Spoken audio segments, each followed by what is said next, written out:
let's hit record. There we go, just so we've got something there and we can actually play that so that people can at least catch up if they can't see this webinar. Okay, I'll share my screen again.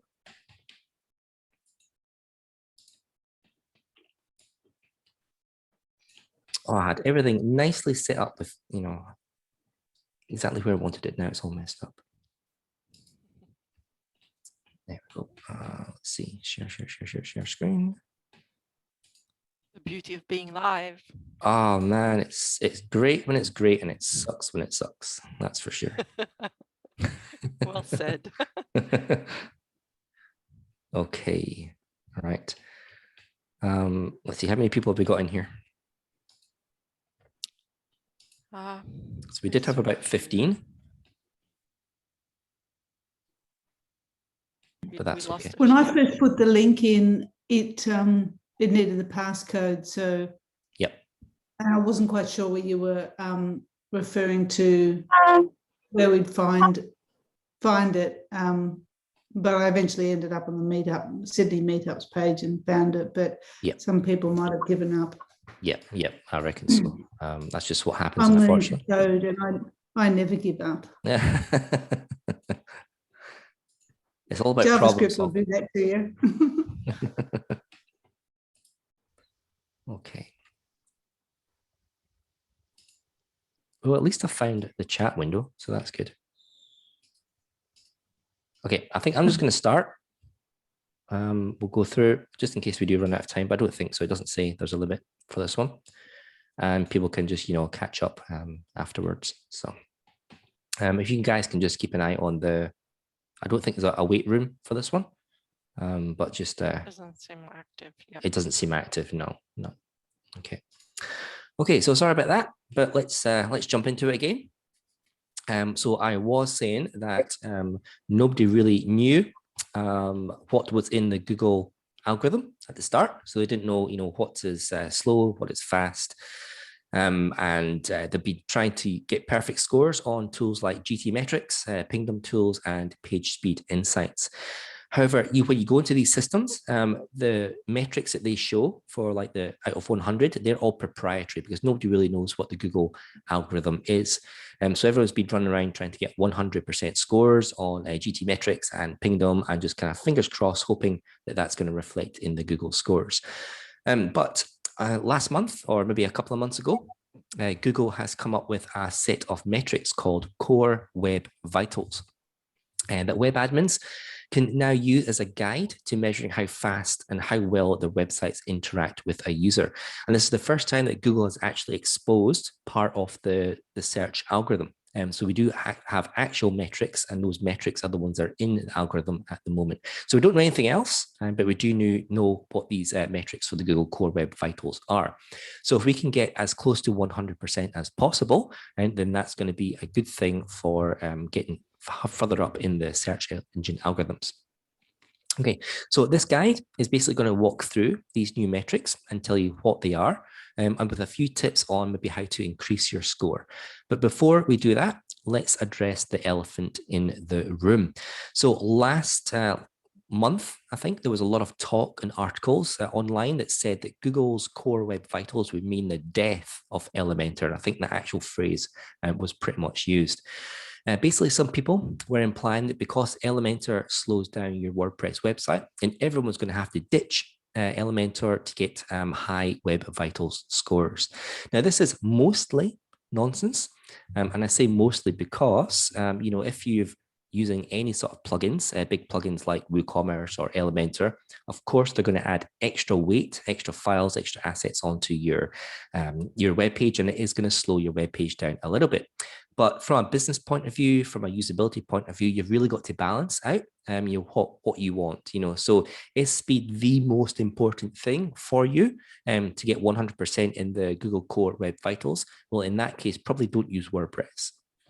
But you know, you've got to balance the use of Elementor Elementor is so easy to be able to create landing pages in your website. Otherwise, you're going to be end up spending a designer or a developer thousands of dollars to get your really custom lean theme. So it's all kind of bits and bobs. You've got to weigh up your pros and your cons for those. So, however, saying that, some of the changes that the Elementor core team have added in 3.2 have actually vastly improved the page loading times, and with being smarter at loading all the different resources, that's the JavaScript files and CSS files, and images as well. So, in my opinion, the release of the Google Core Web Vitals has actually benefited everyone who uses Elementor websites.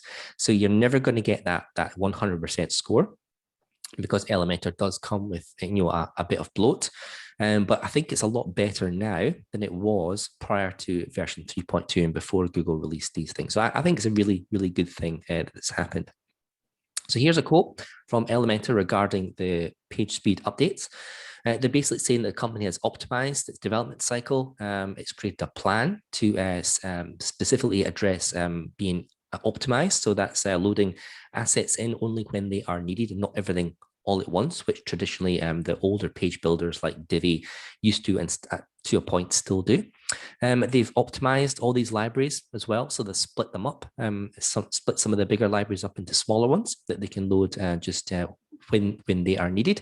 And the code output is a little bit slimmer as well, which means there's less stuff that your browser has to render, therefore increasing the page speed as well. And this is not just a one-off improvement. This is something that they're going to look at and keep tweaking as it goes along. And another quote from them is they've looked at the Google font loading feature as well, and they've allowed people to personalize or load in what particular types of Google fonts that they need. Now, Google Fonts is one of the kind of the bigger, or let's say slower things on the web page, and when it downloads all these things, especially if you're using lots of Google fonts and lots of different weight settings as well. So Google's managed to optimize this as much as possible, and that should be reflected mostly in the settings. So you have a look at the Elementor settings, and in the fonts, you should be able to see some of the enhancements as to things like you can swap in different ones, you can block them, you can have a fallback, so you can use your server related files, so you can download them from Google and upload them to your server and use them as like a fallback if you don't want to have the Google Fonts as a service. Okay, so there's a link I just posted to Search Engine Journal, and that goes into these quotes and what Elementor's done in a lot more detail, and that I'm going to cover at the moment. But I thought it was important just to address Elementor first, because this is an Elementor group. So just to kind of recap, you're never going to get huge 100% scores if you're using Elementor and WordPress on the Google Core Web Vitals. And if that's really, really important to you, then maybe you should rethink about, having your website in WordPress and using a page builder as well. However, the trade-off is Elementor's fantastic to create pages really, really quickly. So having that little bit of a trade-off for speed, I think, is a good business case. So that was Elementor. Let's jump into the Google Core Web Vitals themselves. Okay, so the Core Web Vitals, or just Web Vitals for short, they are a set of performance metrics that can analyze the performance, the speed of your website to deliver the best interaction for visitors. So it's not just about speed, it's also about interaction as well. So you can think of Web Vitals as a set of scores to be part of Google's new performance experience ranking signal that directly measures how visitors experience a website's speed, responsiveness, and visual stability. And that'll be a little bit clear when we go through the different components for the Core Web Vitals. So these new signals, they work alongside the existing ones, the super secret squirrel algorithm ones, for mobile-friendly, safe browsing, HTTPS, and non-intrusive interstitials, which is a fancy word for pop-up ads. Okay, so why are these Google Core Web Vitals important? Well, they are important because Google have told us so, and if Google tells us something, it must be important. So starting in June 2021, Google is going to introduce this page experience, aka Web Vitals, as a direct ranking signal in its secret sauce algorithm. And that has started to be rolled out at the moment. And if you are keeping an eye on your keyword tracking, you'll probably notice there's been a big change over the last 2 or 3 weeks. Certainly mine's have been up and down. So I've maybe lost about 100 rankings and then gained another 78 the next few days, and then lost another 30 and then gained another 5. So but this is a big update that's being rolled out, and you're going to see Google's search results going to be up and down for a few months until it kind of settles on this new ranking factor. Okay, so let's get into them. So there's 3 main metrics in the Web Vitals related to site speed, responsiveness, and visual stability. And each Web Vital has 3 outcomes. It can either be good, it needs improvement, or poor. So let's have a look at the first one. So the first one is called largest contentful paint. Google do like to use their big long words, but everyone just calls it LCP for short. So LCP, it's about how fast a web page loads from 0 to fully rendered. And by fully rendered, we mean that your page has got nothing else to download from the web browser, and it's fully there. Everything's been downloaded, everything's been put onto the screen, and it's ready to be browsed as a full web page. So website owners, they can improve the LCP by using things like decreasing image file sizes. So using things like WebP images rather than JPEG or PNG files, because the WebP is a better algorithm, and these are a lot smaller. You can do things like using more modern, so using lazy loading. Now, WordPress has lazy loading built in, so that's great.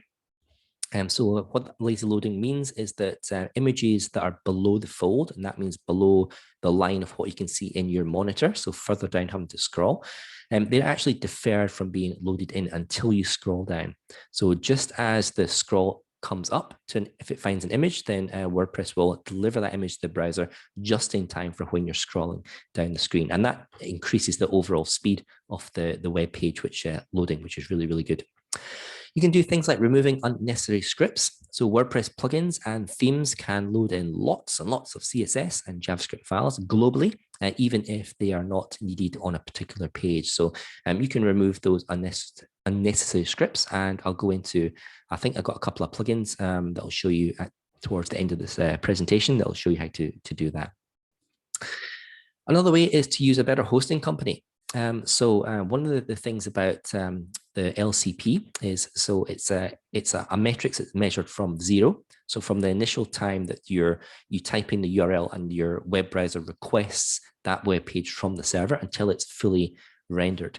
Now, you'll probably see, if you use GT metrics, you'll get a little waterfall thing, and the very first part of that timeline to when the web page is loaded in is called time to first byte, or TTFB.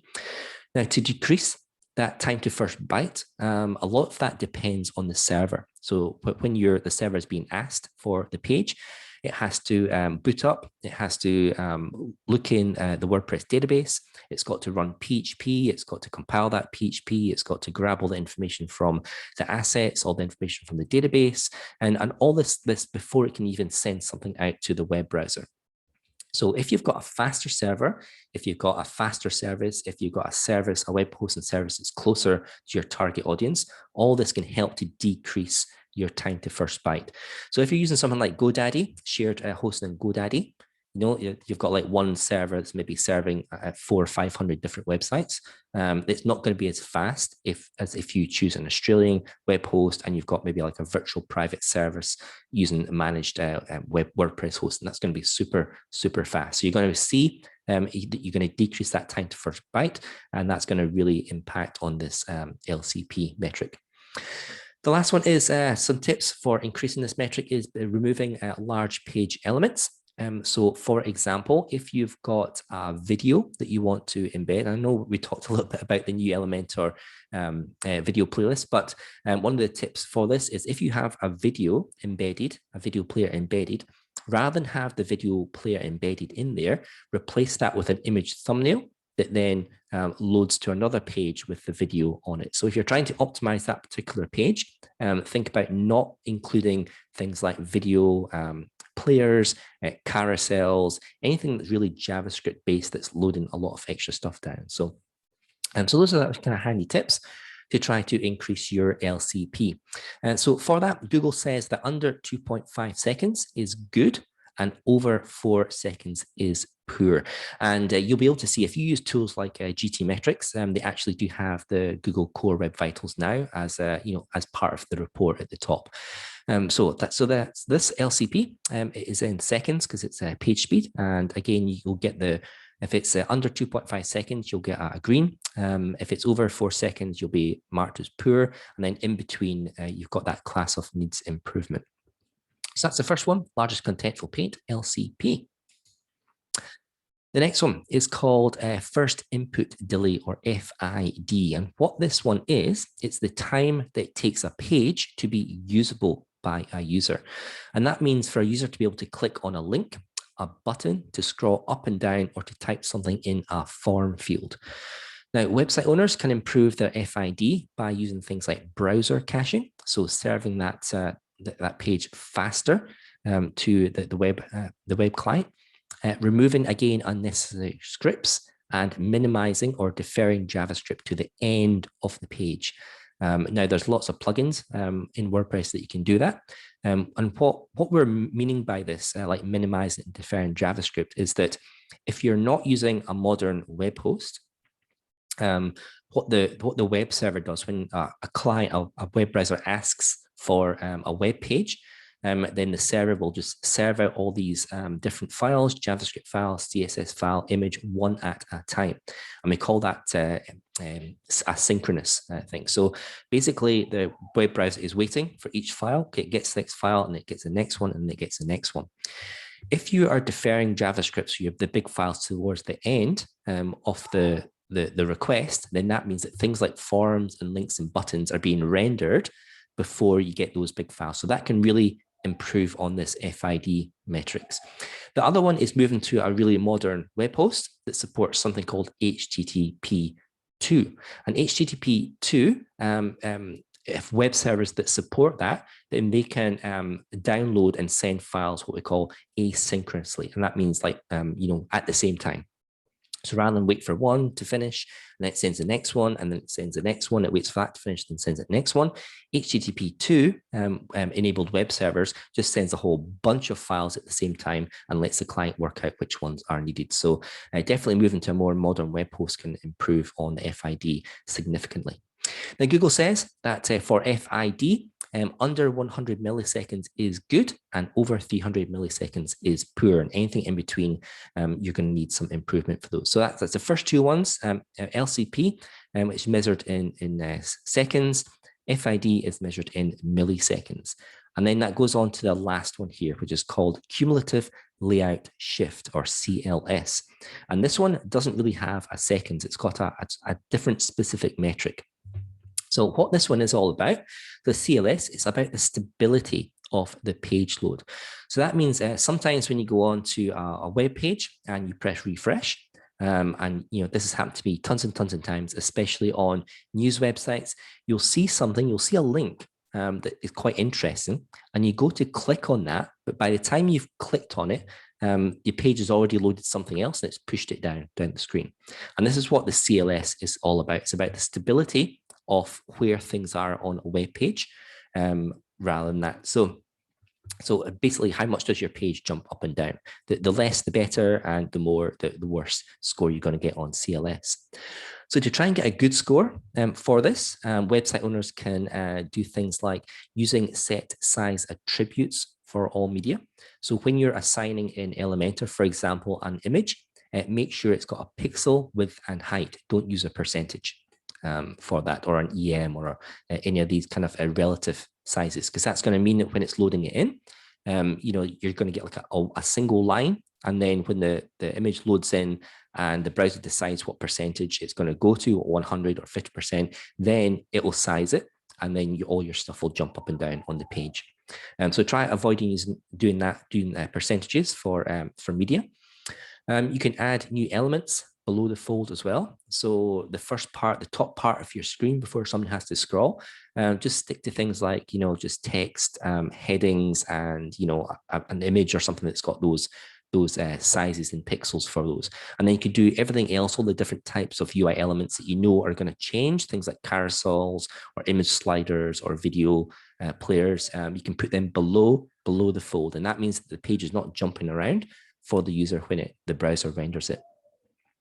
If you've got affiliate or advertising on your website, so if you're bringing in banners or adverts, again, you need to make sure that the container that they are in has a set reserved space in pixels as well.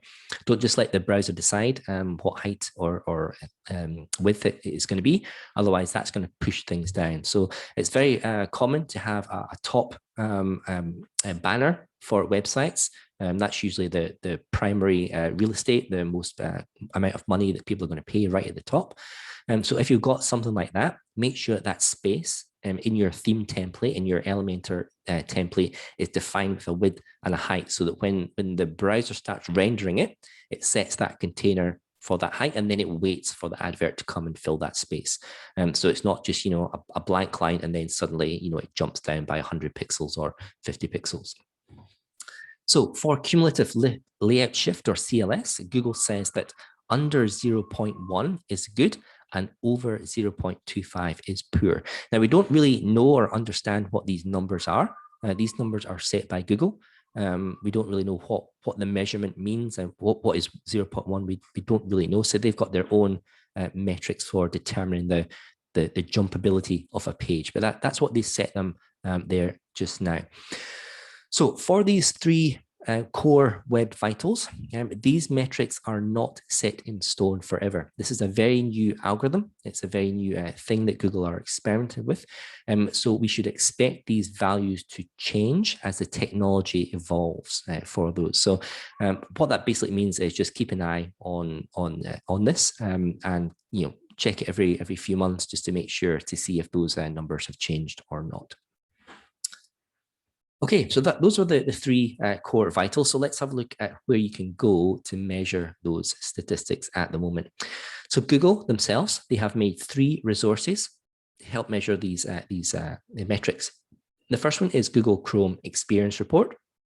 And I think what I'll do is I'll add all these links to the event page in Meetup and on events.elementor, just so you don't have to scribble them all down tonight. So the first one is Google Chrome Experience Report, and I'll have a look at some of these in the next slides. The next one is Page Speed Insights, and the third one is Google Search Console. And in each 3 of those, you can see these 3 core web vitals in different ways, in different contexts. And externally, if you want to use something else, then GTmetrix is probably the best tool for measuring those Google core web vitals at the moment. So let's have a look at the Google Chrome User Experience report. So this report, it allows web users to get access to their website's historical performance over a few weeks without having to run analytics or reports on a live website. So we all know that Google stores and sucks lots of information about what you do and your website, and it stores it on the great big server farms for whatever its purpose is. So it's allowing web masters and web admins to suck that data from Google to get those core web vitals without having to run something like GTmetrix on a live website. Now, whenever you run something like GTmetrix or Page Insights on a website, then you're going to affect the performance of that website and you're going to skew all those reports. So if you're running GTmetrix, and the GTmetrix has all these little crawl bots and it suddenly hammers your website and you get lots of requests, and that's going to really kind of squint your Google Analytics stuff. It's going to really change the actual reports for that website. So this is a method of getting that data from Google without having to ping and change and alter and skew the real website links for those. Access to this is rather convoluted and requires that you create a Google Cloud project to query the data. So I'm pretty sure that this is probably beyond the ability of most website owners who don't really have development or analytical or technical skills, but it's there and it is an option. Okay, excuse me. The next one is Page Speed Insights. So Page Speed Insights, and again, I'll link all these URLs at the end. So it has 2 sets of data. one for mobile and one for desktop views. Now, the thing to kind of take away from the Google Core Web Vitals is that both of these metrics are measured for desktop and they're measured for mobile devices. And then it creates an average of the two. And that's what Google is going to use overall. So you need to be looking at both the desktop version and the mobile data as well. So it's great having like a 90% score on desktop, but if your mobile is down 20, then they're going to take an average of that. So you need to be looking at your website across the whole responsive spectrum for that. So here we can see for this one, we've got something called field data, and field data, well, that allows you to measure the URL scores as an average over 28 days. So again, this is very, very new. So, you know, once you start doing all these performance hits, then this is going to change your scores over a month period. So really, you can't do like one or two performance increases and then, you know, that's it set. It's going to measure this over a 28-day rolling period as well. So you need to be on top of this all the time. It's going to take you a couple of months to kind of sort this out and then look at your scores kind of go up, hopefully up and hopefully not down. The next bit on there is called lab data. And the lab section runs the real-time scores for that URL. So when you put your URL into PageSpeed Insights, you're going to get this bit at the top, which is the average over 28 days. And then down below that, you're going to get that actual data that's come back in real time from that performance. And this section gives you some suggestions as well on how to improve the overall performance. So it's down below. I didn't, there's not enough room to show all the different things, but you can see at the very bottom, it says opportunity. And then there's a thing that says remove unused JavaScript. Well, if you keep scrolling down, it's got lots of hints as to how you can increase this score. So I've been working on my desktop site first, and you can see here, it's up at 88%. So I've been working on this for about a month and a half to get that from where it was about 40 up to 88 for the average. And then I can look at my real-time scores as well for that. My mobile performance is next, so I concentrate on desktop because that's where I get the majority of people looking on my website. And then I scroll down to the mobile and it's at 24. So I need a lot more work. And I've been doing that over the past few weeks to try and get that up and running. Oh, there's that notice again, end in 10 minutes. Okay, I'll go quick so we can get this all in. So Google Search Content Console, this is another place you can open up the console and have a look at the Google Core Web Vitals report in those. There's a place called Experience and then Core Web Vitals, and you'll see a report summary for mobile and desktop, and there's the desktop one there. And you can open the report to see more details, and within each report you're going to see how many web pages have been marked as poor, how many needs improvement, and which ones are good as well. And the report gives URL examples of pages that need performance improved as well, so definitely worthwhile looking at that. GT metrics as well. And so this is the speed grading service. You can see at the top right, they've now got the web vitals. Those three boxes is there. So again, you can probably just ignore your GT metrics grade, which is B, and then just look at the web vitals and grab information from there. Okay, so let's look at some quick actions that you can take to improve your web vitals. So one is image optimization. So WordPress has lazy loading built into the core, so you don't need to worry about that.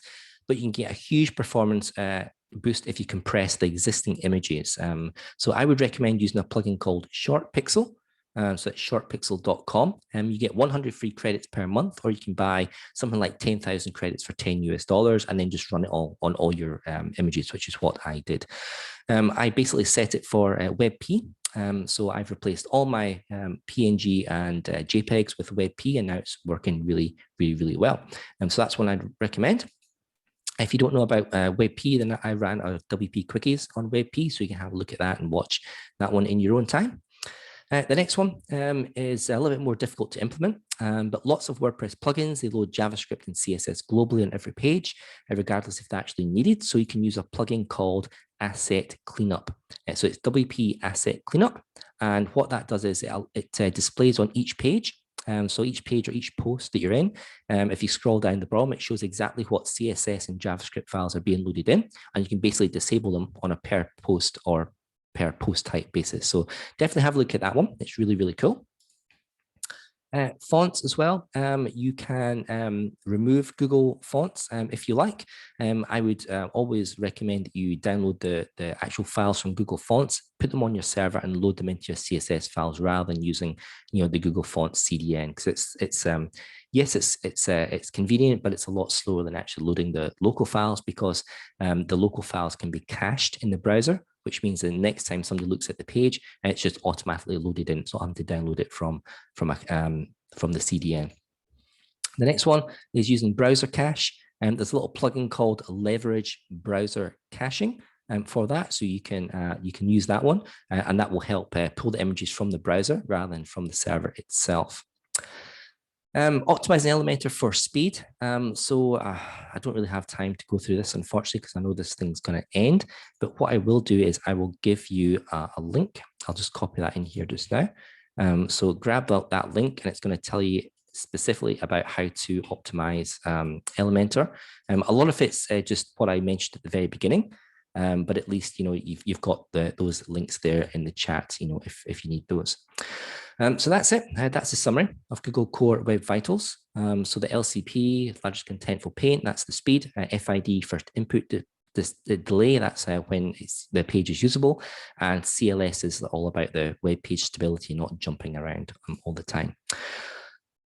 So that was a lot. I did speed up at the very end there. We've only got probably a few minutes left. Unfortunately, this seems to be running out as well. It's only the 40-minute Zoom. So I really apologize for these technical issues that we've had, but we've tried to do the best I can.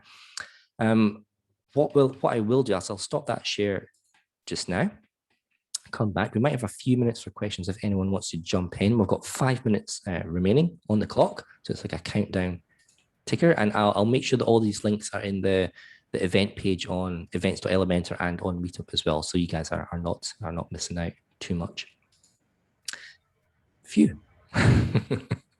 That's a lot of talking, a lot of information for people to consume. A quick question, if I may. Sure. You said that your own site started at figures around 30% and you're up to about 88%. And you said this has taken you several weeks. Yep. What hope is it then for people like us who haven't got the breadth of background to be able to even start tackling some of those suggested things to improve the score? Yep. So I think if you use a couple of those plugins, so there's some ones with big hits initially. So that short pixel can really compress all your images. Images are one of the big page speed factors. So if you can compress all those down, so for example, I can compress a 1 megabyte JPEG down to about 100K for WebP. It's that much better. So if you've got 5 or 6 images on your page and you're compressing them all down by 500%, you're going to get a massive page speed. So I would concentrate on images first. Get all your images over to WebP and all optimized, and you're going to see that as a huge performance benefit. The next one would be using that asset cleanup to install that, and then have a look in your posts and pages. And you'll see with some of the plugins that are loaded in, that you'll get lots of JavaScript files for plugins that are loaded in that you have no need for when you're displaying your blog posts or your pages. Some of them will be back-end stuff, only for the admin, but it loads it in the front end anyway. So you can get a massive performance increase if you just get rid of a few of those.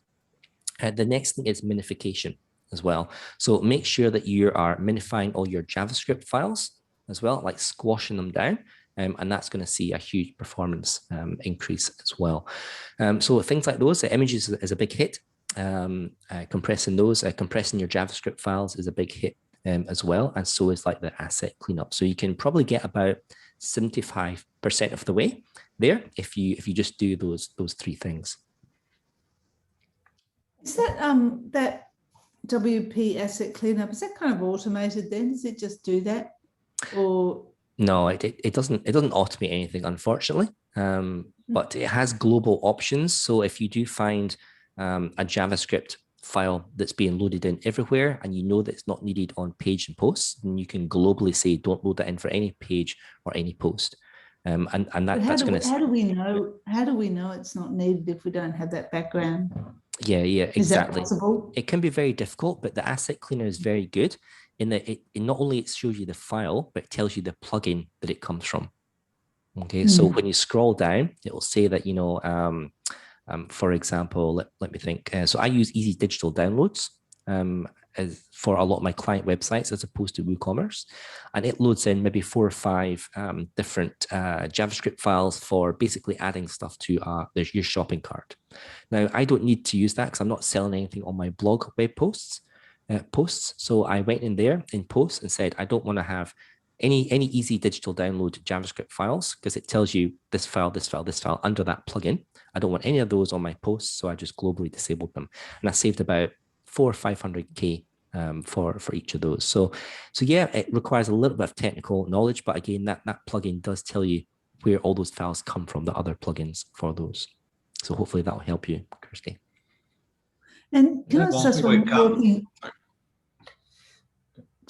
I was just going to throw in another recommendation for you guys like myself, don't know anything about developing. If you use Google PageSpeed Insights, just see what they say, because they will make recommendations about things, a way to fix it. And it might be, oh, okay, that's just beyond anything I could do because that's all coding, something a developer would do. Some of them will just be like, try this plugin, and then you just try that one plugin and it does it. So just put every page on your website into that, and it will make recommendations of things that you know you can do or can't do.